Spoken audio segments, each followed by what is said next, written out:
Devant une équipe chargée de la vaccination dans ce centre de santé en plein cœur de Kigali, la capitale rwandaise, on attend d'être vacciné. Les idées sur la prise du vaccin semblent avoir changé, contrairement au premier jour, quand la campagne de vaccination faisait face à une certaine résistance.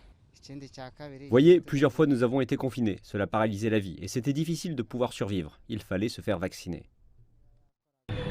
Le Rwanda, à l'heure actuelle, a déjà vacciné plus de 2 millions de personnes, c'est-à-dire près de 20% de sa population totale, avec plus d'1,5 million ayant reçu déjà la première dose. Le vaccin chinois récemment reçu par le Rwanda est déjà à l'œuvre et les bénéficiaires en sont bien informés.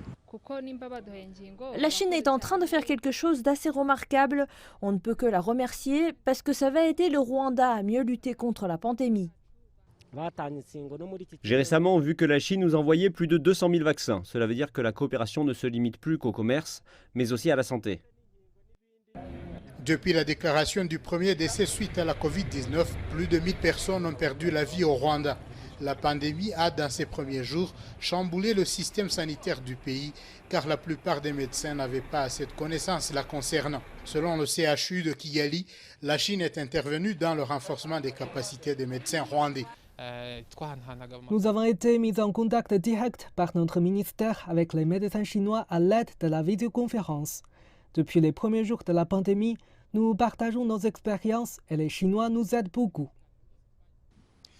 Le Rwanda est actuellement en phase préparatoire pour la mise en place de la production domestique de vaccins dont la date de lancement n'a toujours pas été officiellement communiquée.